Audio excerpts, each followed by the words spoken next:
quando você chegou aqui hoje, você deu de cara com um espelho na porta. Quem viu o espelho na porta?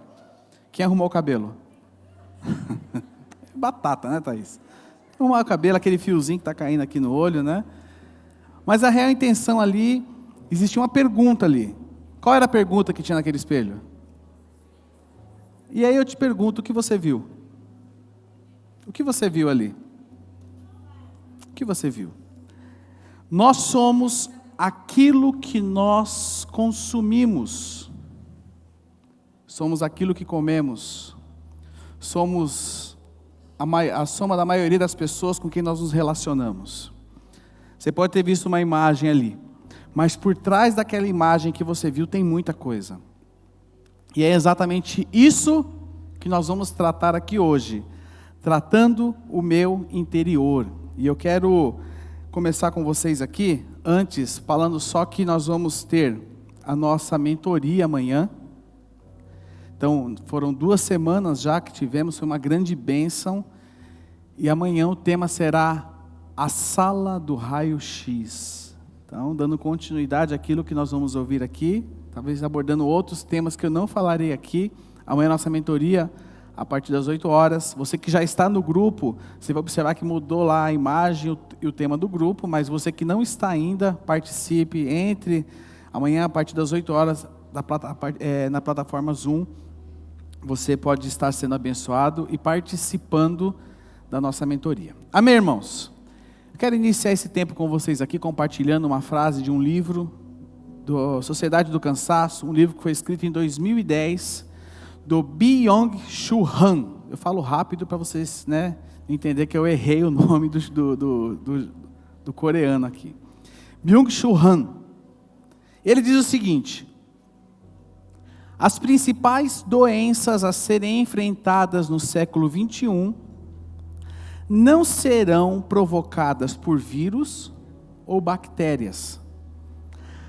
A luta se dará contra as doenças neuronais, ou seja, as doenças psicológicas e psiquiátricas. Esse livro foi escrito em 2010, né? E Byung-Chul Han, até o final do culto eu aprendo a falar o nome desse homem, escreveu isso aqui. É um livro, não é um livro cristão, é um livro secular, mas é uma grande verdade.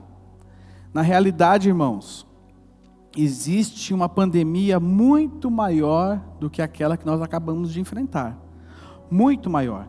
Em 2019, olha esse dado aqui, em 2019, 86% dos brasileiros foi diagnosticado que tem algum transtorno mental. Isso em 2019.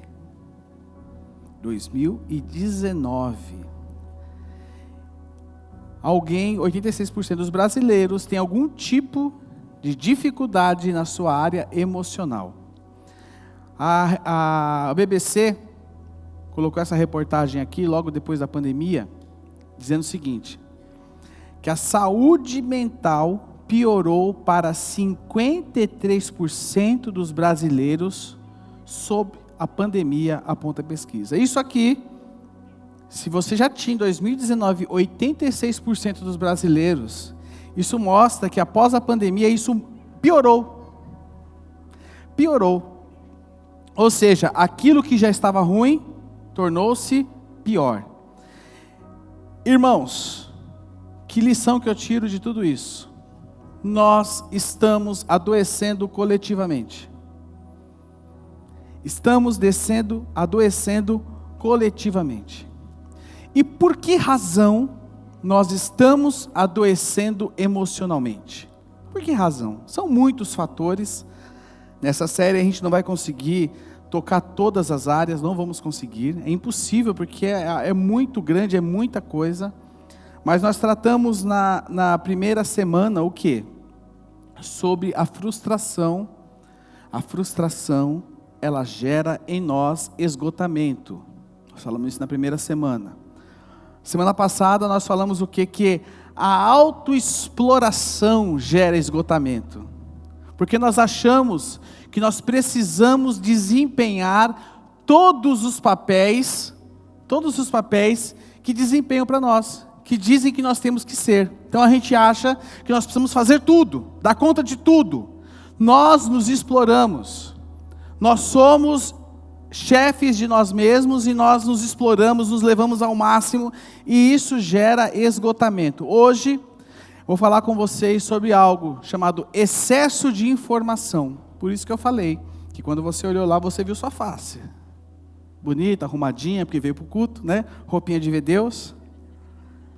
Mas por trás tem muita coisa. E só um aviso aqui. Semana que vem nós vamos ter pelo culto da manhã. A nossa intenção era encerrar domingo que vem pela manhã.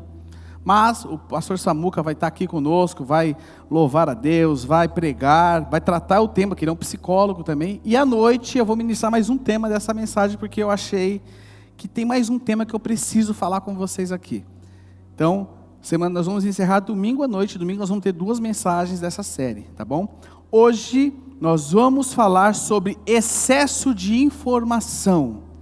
Irmãos, nós recebemos uma grande quantidade de informações diariamente, que nós não somos capazes de absorver e processar corretamente. Sabe o seu computador, que quando você aperta Enter, ele fica lá pensando? Você pode fazer um monte de coisa. Quem edita vídeo sabe o que eu estou falando. Você coloca um monte de coisa lá para fazer, né, Ronaldo? Aí você aperta lá, vai renderizar o vídeo, e fica, porque é muita informação. E assim é conosco. Nós estamos submetidos a uma grande quantidade de informações diariamente. E nós não temos condições e nem velocidade para processar tudo aquilo que nós recebemos. E isso, meus irmãos, nós não temos noção de como isso impacta o nosso ser. Porque nós acabamos muitas vezes funcionando além da nossa capacidade. É muita informação, é muita coisa. Agora a grande questão é, como nós podemos lidar com isso? Como que eu e você podemos lidar com isso?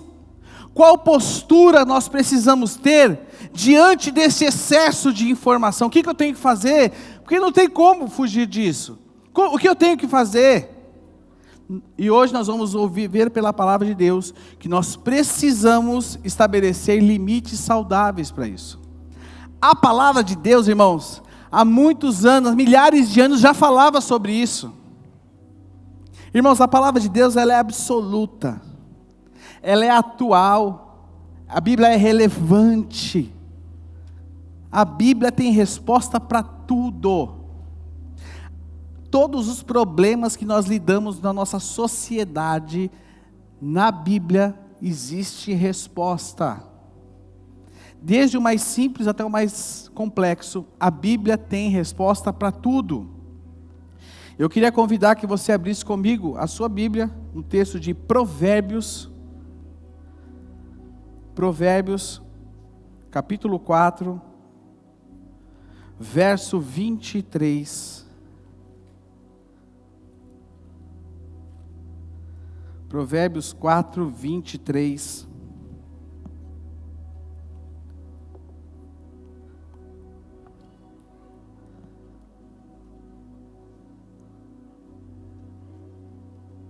Vamos orar? Senhor, nós te agradecemos, meu Pai, por estarmos reunidos aqui. Como foi cantado aqui pela manhã, não há nada melhor do que o meu Deus. Não há nada melhor do que estar na tua presença. Nós poderíamos estar em muitos outros lugares, mas estamos diante de ti, Senhor, ouvindo a tua voz, a tua direção. Fala com os nossos corações. Espírito Santo de Deus, Espírito Santo de Deus, leva cativo todo pensamento a ti, Senhor.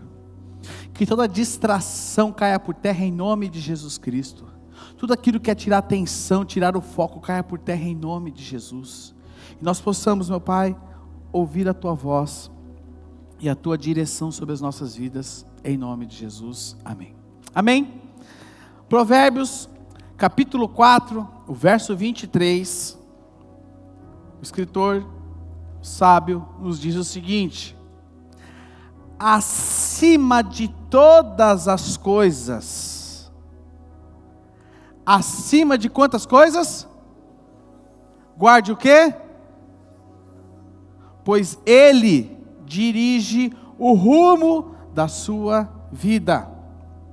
Acima de todas as coisas, guarde seu coração, pois Ele dirige o rumo de sua vida.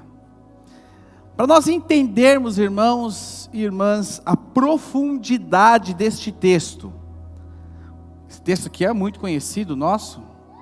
Nós usamos esse texto muitas vezes em muitas aplicações, às vezes aplicação de sentimentos, às vezes em muitas aplicações. Mas eu quero entender um pouquinho com vocês a profundidade desse texto.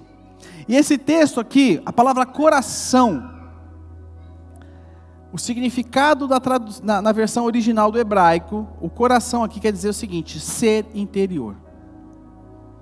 Então a leitura desse texto é a seguinte: acima de todas as coisas, guarde seu ser interior, suas emoções, sua mente, pois Ele dirige o rumo de sua vida.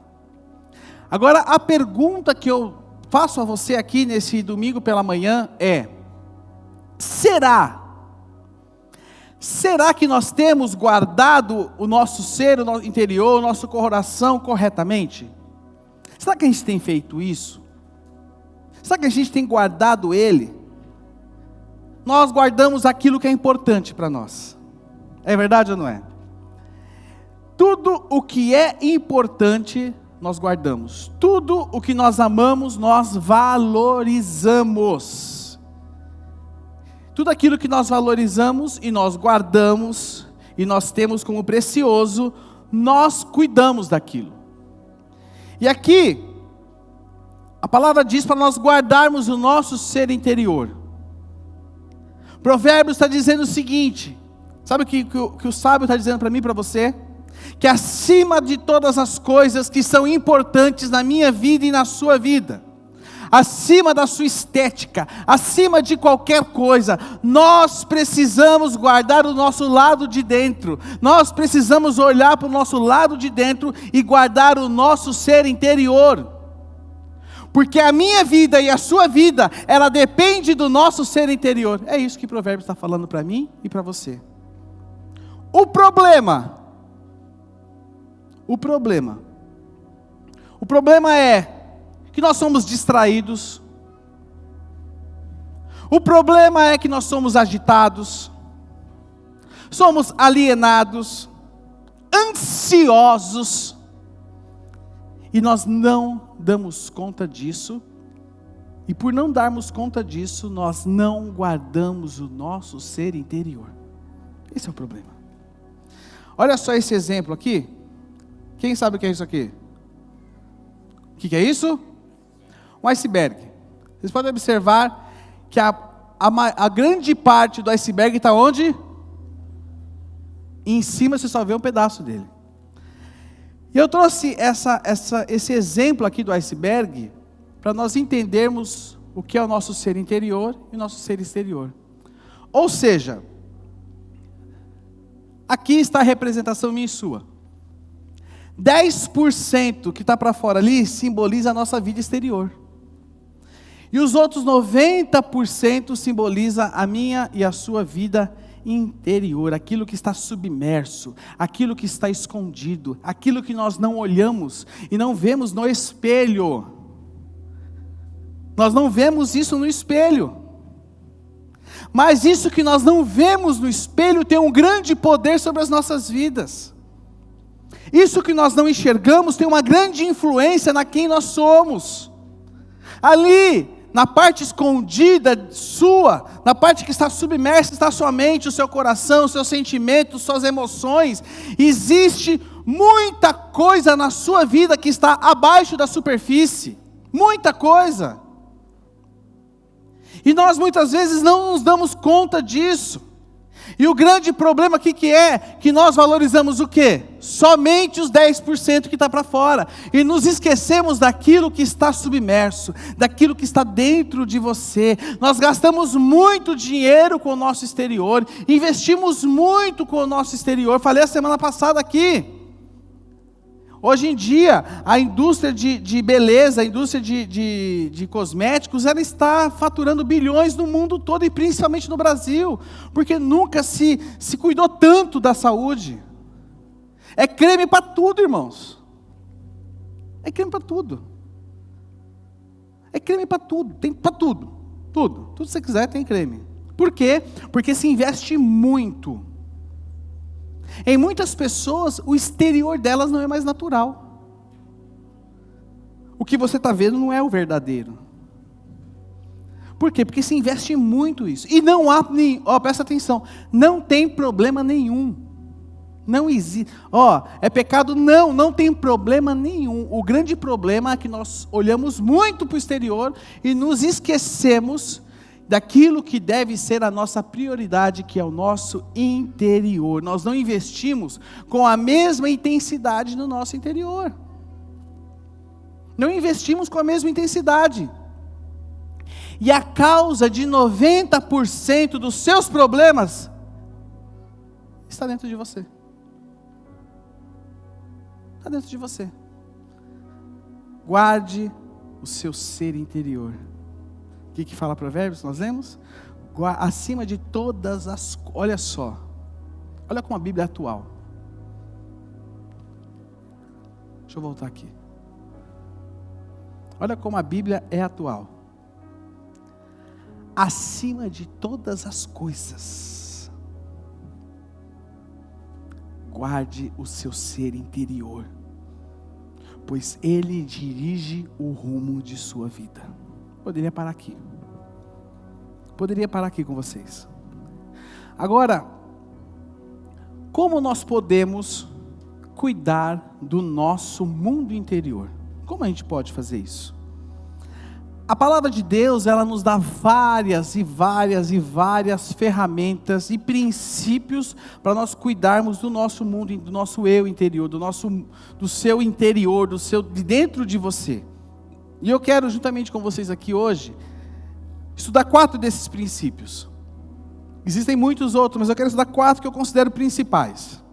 4 princípios para cuidarmos do nosso interior. 4 princípios para você cuidar do seu interior. E o primeiro princípio é: proteja a sua mente. Proteja a sua mente. Provérbios, o sábio diz, Provérbios 15, 14, diz o seguinte: o sábio tem fome de conhecimento, enquanto os tolos se alimentam de quê? De insensatez. O sábio, ele tem fome de conhecimento, enquanto os tolos se alimentam de insensatez. O nosso interior, assim também como o nosso corpo, ele precisa se alimentar. Ele precisa se alimentar. Nós fazemos 3, 5 refeições ao dia. Alguns fazem até mais do que isso, né? Tem uns que fazem até durante a madrugada, né? Quem come durante a madrugada aqui, irmãos? Quem essa noite assaltou a geladeira? Levanta a mão. A dona Regina? Ó, seu cagueta está aqui hoje, viu? Mas nós alimentamos o nosso interior, nosso corpo. Nós nos alimentamos. Você vai sair daqui hoje e você vai comer aquela macarronada com aquele frango assado. É ou não é? Tradicional de domingo. É isso lá, Vanessa, hoje?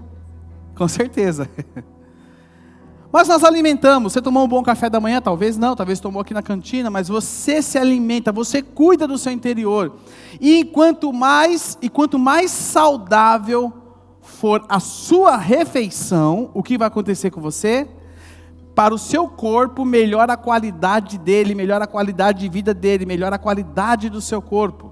Por quê? Porque alimentos saudáveis alimentam bem o seu corpo. Outra pergunta que eu quero fazer para você aqui é: por que nós não fazemos isso com a nossa alma? O homem é uma tricotomia: corpo, alma e, mais uma vez, o homem é uma tricotomia, ele é corpo.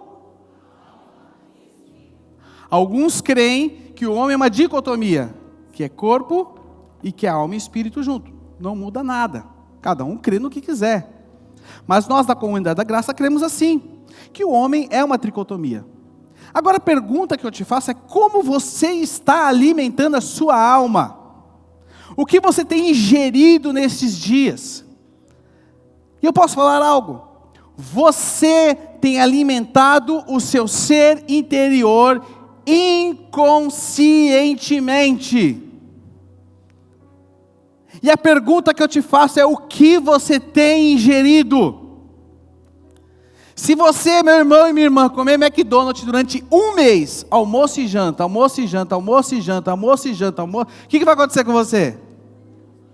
Aquele hambúrguer que você deixa 3 meses fora da geladeira, você vai lá e está cheiroso e gostoso para comer ainda. Tem mais conservante ali. Se você comer durante um mês, seu corpo vai ser sadio? Não. Posso falar algo para você?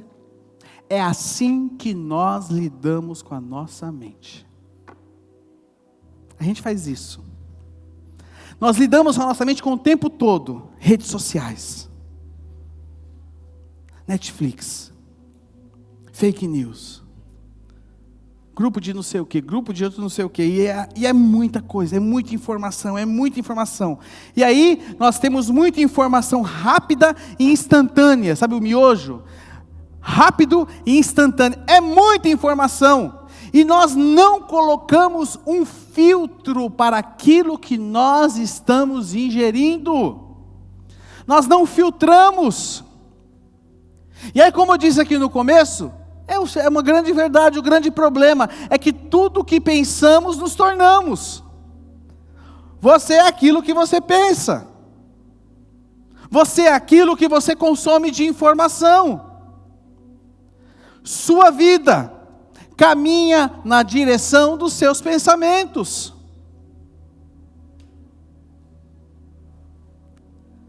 Se você colocar na sua cabeça que fulano de tal está falando mal de você, você vai achar aquilo é verdade. Se você colocar na tua cabeça que seu marido está te traindo, você vai seguir essa verdade, você vai perseguir, você vai causar um caos na vida dele, você vai ficar atrás porque você está pensando isso, você está se alimentando disso. Tem um livro, nós já vendemos aqui na nossa, nem sei se tem esse livro ainda. Chama-se A Pirâmide da Sabedoria. Livro cristão. Eu li esse livro no começo do ano, já li umas 3 vezes esse ano já, inclusive, vamos compartilhar com vocês algumas coisas que eu extraí desse livro, A Pirâmide da Sabedoria. E nesse livro aqui, tem algumas frases que eu destaquei e quero ler para vocês.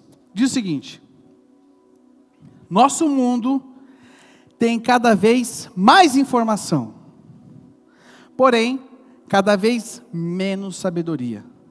Mais dados, menos clareza. Mais distração, menos quietude. Mais sabe tudo, menos ponderações. Mais julgamentos, menos observações. Mais diversão, menos alegria. Ademais, porém, somos menos. É verdade ou não é? É verdade ou não, irmãos? E não para por aí. Todo mundo tem um megafone, mas ninguém tem um filtro. Nossos olhos estão cansados, nossos cérebros estão superestimulados e nossas almas estão exaustas. Precisamos de hábitos mais saudáveis de consumo de informações. Em uma era cada vez mais confusa, devemos entender que que tipos de categorias de conhecimento são fontes confiáveis de verdade e conducentes à sabedoria. Eu recomendo esse livro, se você quiser, não sei se tem ainda, se não tiver, encomende na livraria. Quem está na livraria hoje? Julie, fala com a Julie no final, encomende com ela. Eu quero comprar na Amazon, quero comprar... Compre onde você quiser. Mas esse livro aqui é um bom livro para você entender o que você tem consumido. E aqui o autor, o Brett McCracken, sei lá, fala, tá aqui, tá? É isso aí, irmãos. Ele compara a pirâmide da sabedoria com a pirâmide alimentar, com aquilo que no topo, embaixo dela tem que estar o que é mais importante, de baixo para cima. E aqui ele traz o seguinte para nós, que no topo, embaixo, na base dessa pirâmide, naquilo que é mais importante para nós, deve ser a Bíblia.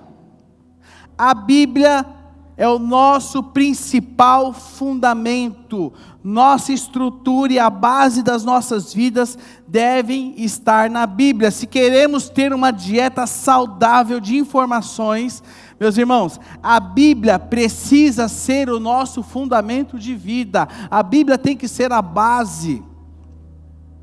A Bíblia precisa ser a lente pela qual nós enxergamos o mundo. A nossa cosmovisão está baseada na palavra de Deus.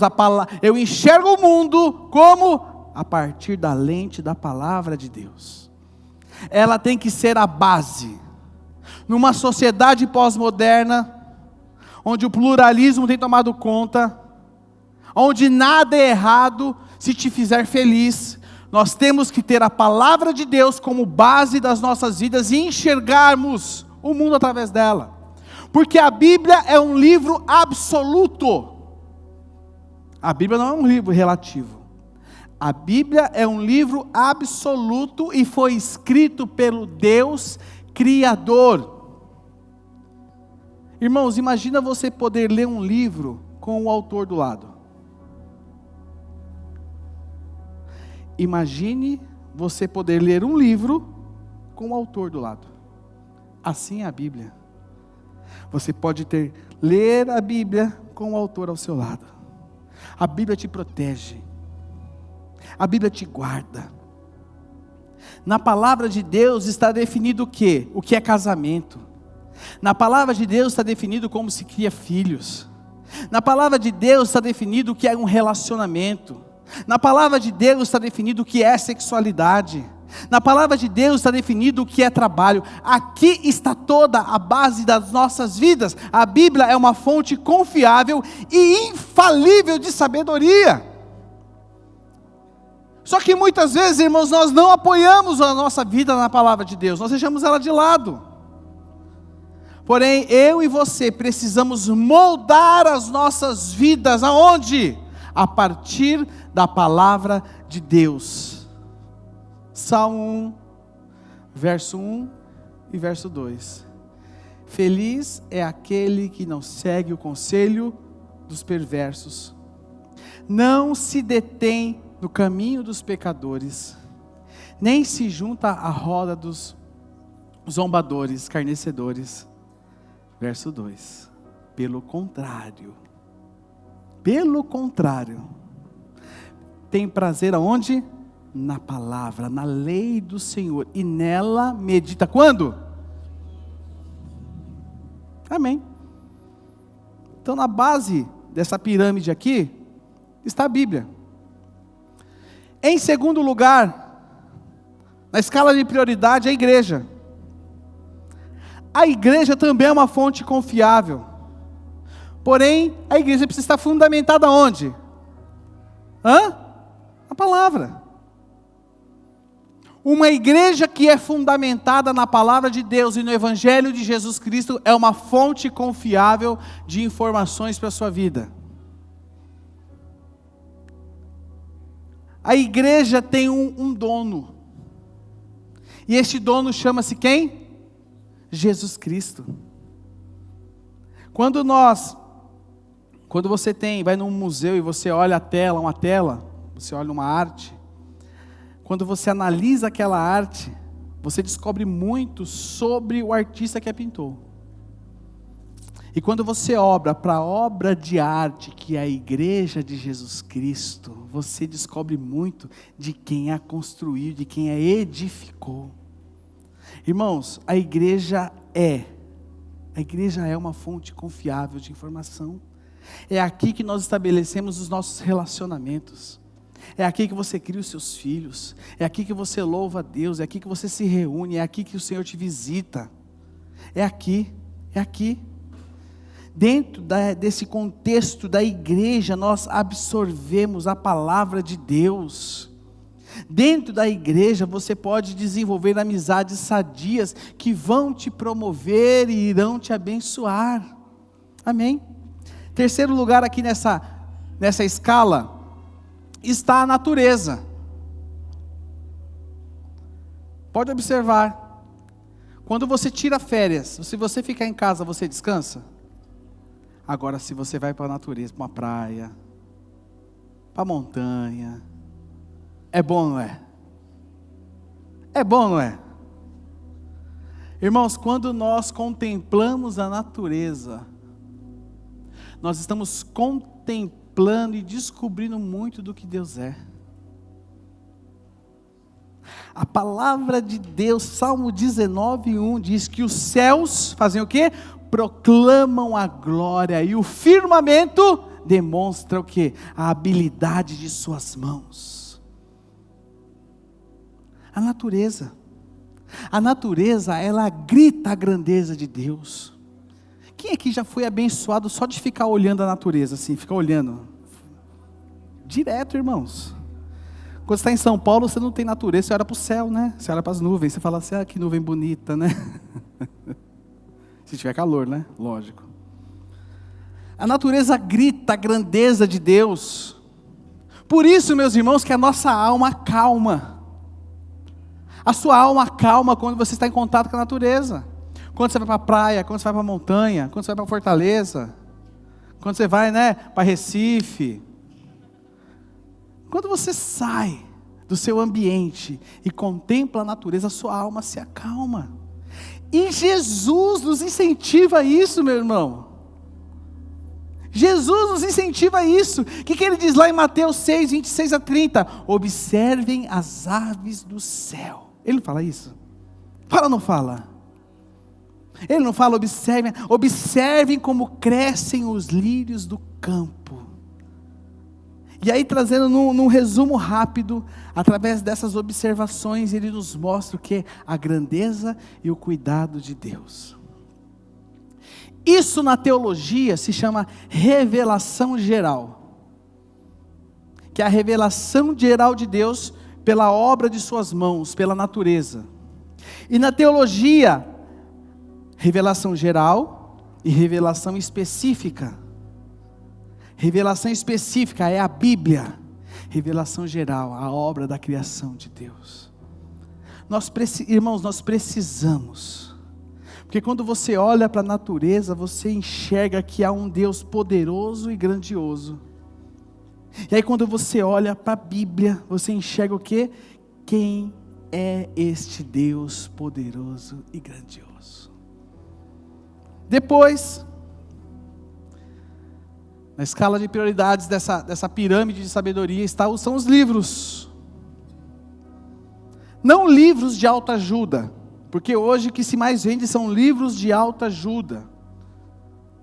Mas livros confiáveis, livros que edificam, livros que vão construir algo em você, irmãos. Não é fazendo jabá, não. Mas todos os livros que nós vendemos ali, tem poucos livros. Mas são livros que foram avaliados, lidos antes. E quando o livro não é bom, nem termina-se de ler o livro. Ler livros confiáveis, livros que edificam, livros que vão te abençoar. Livros que vão construir algo poderoso em você. Amém.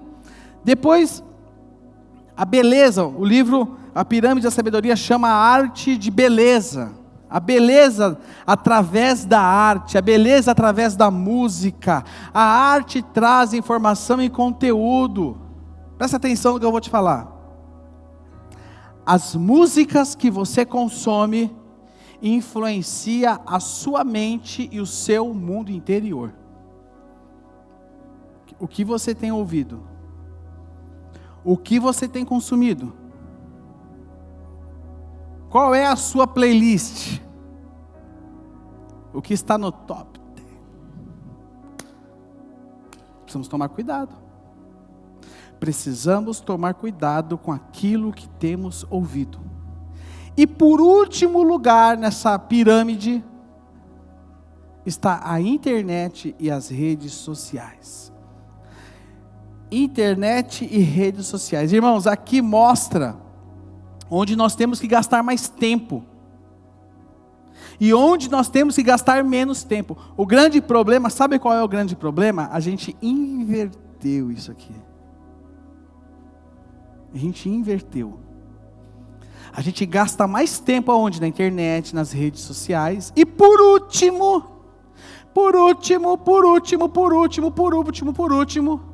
a Bíblia. A gente gasta mais tempo, né? A gente prioriza, gasta tempo no WhatsApp, com Google, Instagram, Twitter, TikTok, por aí vai. E por último, lá embaixo, a palavra de Deus. Eu quero te convidar hoje a você estabelecer uma dieta. Porque Romanos 12:2 diz: não se amoldem ao padrão de quando? Deste mundo. E eu quero te convidar hoje a uma dieta. Nós temos, até colocar aqui para você o texto de Romanos 12:2. Não tem texto de Romanos 12:2. Eu achei que tivesse. A culpa é da Fabiana que fez errado. Tem que ter um culpado, né, o Gabriel? Vou culpar o Gabriel agora. Irmãos, nós não podemos nos amoldar ao padrão deste mundo. E nós temos consumido tudo que este mundo nos tem oferecido e deixado de lado aquilo que é principal. Nós somos consumistas, não de Deus, da sua palavra, dos seus valores e dos seus princípios. Nós somos consumistas daquilo que o mundo nos oferece. Nós somos muito parecidos, muitas vezes, com quem? Com ativistas políticos, quem mais parecidos com Jesus. A gente defende tanta causa, tanta coisa, mas o principal a gente não defende.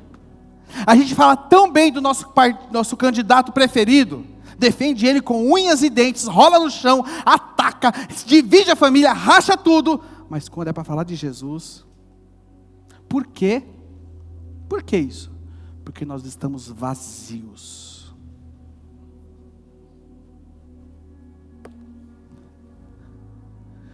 Nós estamos cheios do topo, do que é menos prioridade, e vazios daquilo que tem que ser a nossa maior prioridade.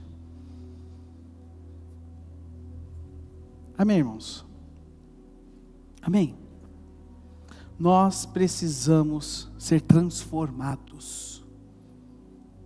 Transformados pelo poder da palavra de Deus.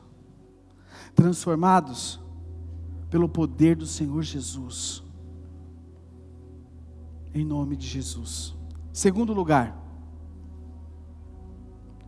Meus slides estão com um gap violento aqui. Não tem segundo lugar aqui. Deixa eu ver se está certo isso. Está certo. O segundo lugar faltou. Ficou em casa dormindo, mas à noite ele vem. Segundo lugar, confronte as suas emoções. Confronte as suas emoções. Salmo 42, verso 11 diz o seguinte: por que está tão abatida, ó minha alma? Por que está tão triste? Por que está tão triste? Espere em Deus, ainda voltarei a louvá-lo, meu Salvador e meu Deus. Por que está tão abatida a minha alma? E sabe qual é o lema dos dias de hoje? Siga o seu coração.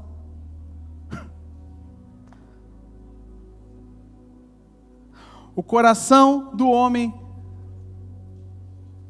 nós não podemos confiar nele. A palavra de Deus nos diz isso. E o lema dos dias de hoje é: siga o seu coração. Se te faz feliz, cai de cabeça. Irmãos, o nosso interior, o nosso homem interior está em desordem. Lá em Gênesis capítulo 3 nos mostra a ruptura do homem com Deus. O homem rompeu com Deus, e a partir daquele momento começou uma confusão emocional dentro do homem. Uma confusão emocional, aonde o homem é levado pelos seus sentimentos, aonde o homem cria julgamentos segundo o seu sentimento. E nós precisamos ter muito claro isso. O que o salmista faz aqui? Porque está tão abatida, ó minha alma. Ele traz o que sobre isso? Confronto sobre a sua emoção. Confronto sobre a sua emoção. O salmista, ele está se posicionando com as suas emoções. Se posicionando. O salmista está pregando para as suas emoções. Emoçãozinha, fica esperta, porque o meu Deus é muito grande, o meu Deus é poderoso.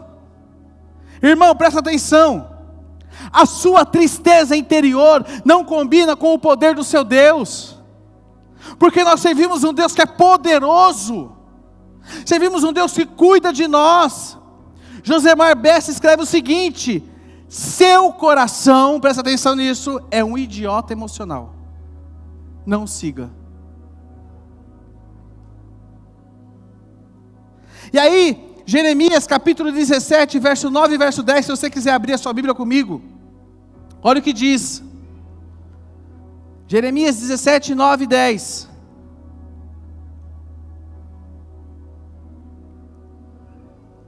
Diz o seguinte, achou aí? O coração humano é mais enganoso do que qualquer coisa. Olha só, irmãos. O coração humano é mais enganoso que qualquer coisa e é extremamente perverso. Extremamente o quê? O seu coração. Está dentro de você. Quem sabe de fato o quanto é mal? Verso 10. Eu, o Senhor, examino o coração e provo os pensamentos. Dou a cada pessoa a devida recompensa de acordo com suas ações. Amém. John Piper escreve o seguinte: meus sentimentos não são Deus. Deus é Deus. Meus sentimentos não definem a verdade. Meus sentimentos são ecos e respostas ao que minha mente percebe. E às vezes, muitas vezes, meus sentimentos estão fora de sintonia com a verdade. Confronte suas emoções com a palavra de Deus. Confronte suas emoções com a palavra de Deus. Amém? Terceiro lugar, voltando agora está certo. O apóstolo Paulo escreve para Timóteo, 1 Timóteo 4,8. O exercício físico tem algum valor. Então ele está falando que exercício físico tem valor. Amém? Você vai para quem vai para a academia aqui? Levanta a mão. Tem valor. Só vocês? Levanta a mão quem vai para a academia. Agora sim a geração, olha lá, os bombadinhos lá de plantão, levantaram a mão. Levantaram a mão assim, ó. Cadê o Caleb? Ele mesmo, ele mesmo. Olha lá, o Joe também, o Danilo. Dá um tchauzinho assim, ó. O exercício físico tem algum valor? Tem valor. Mas aí ele coloca uma vírgula. Mas exercitar-se na devoção é muito melhor, pois promete benefícios não apenas nessa vida, mas também na vida futura. Paulo não está desmerecendo o exercício físico, mas Paulo está falando que, reforçando, que exercitar-se na devoção é muito melhor.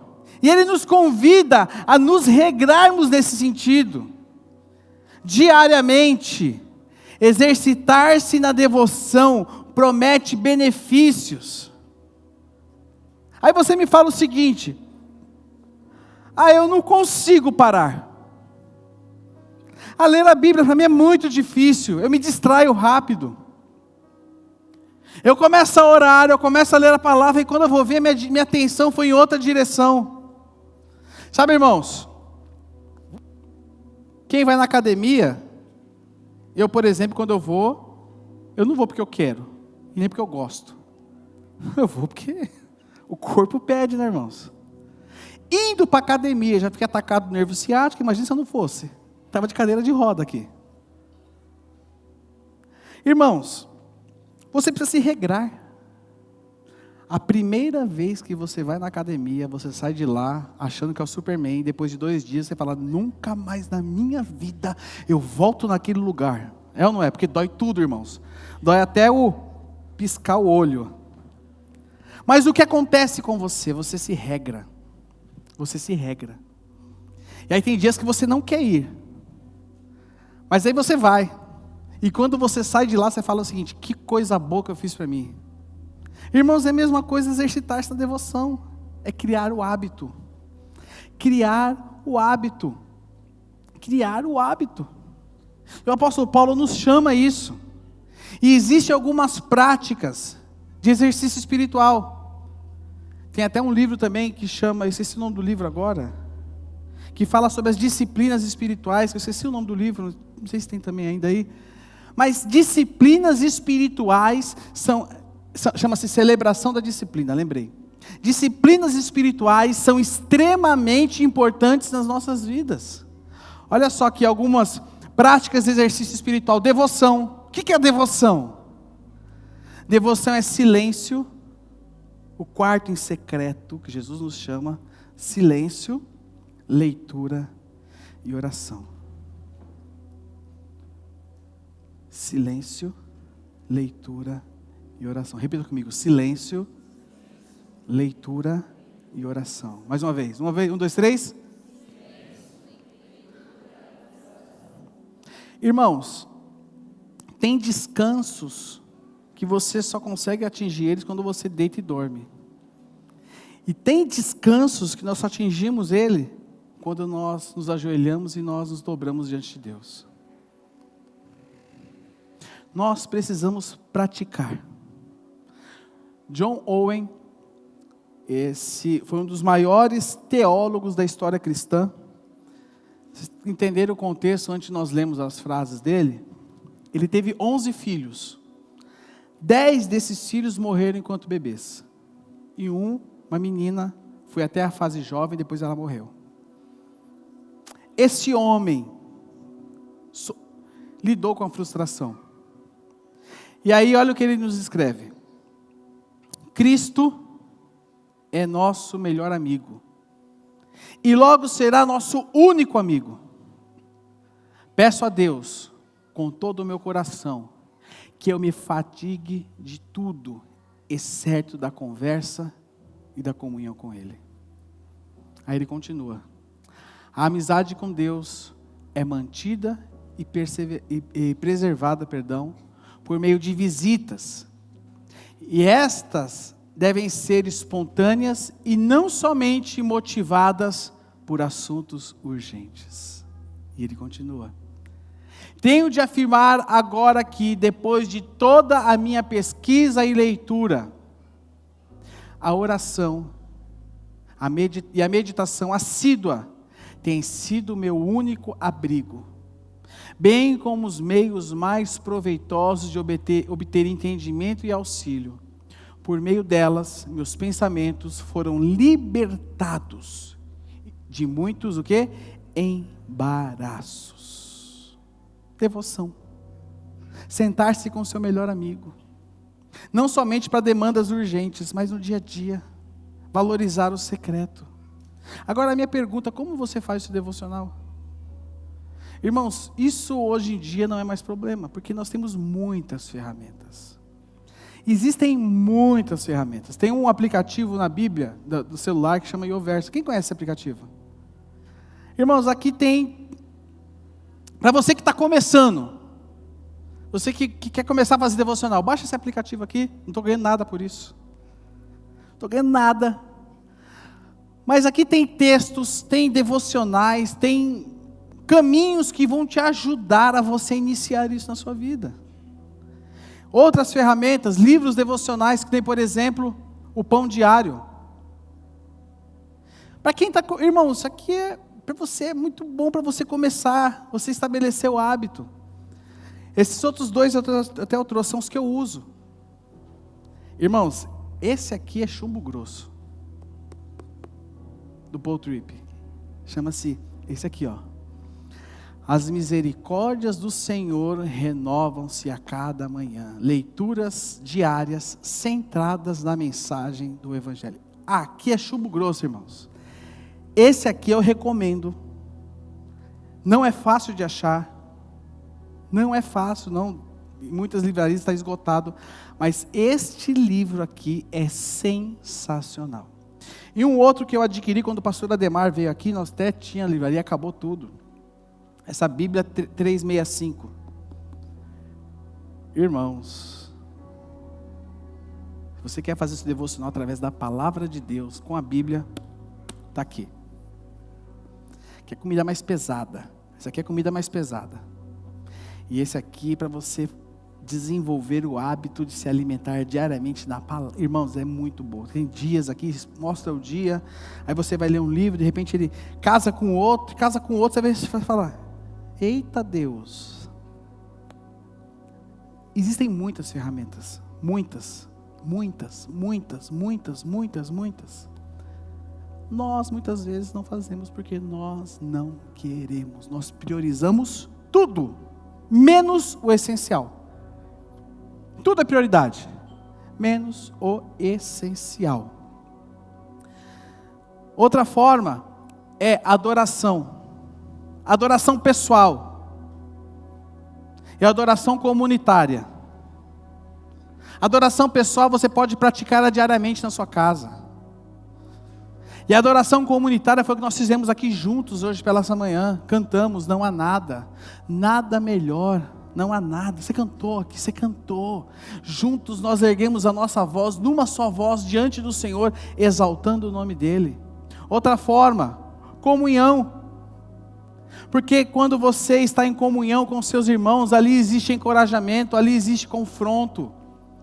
Quando você está juntamente com seus irmãos, pessoas que são melhores do que você, pessoas que estão junto com você, você pode ser confrontado, você pode ser abençoado.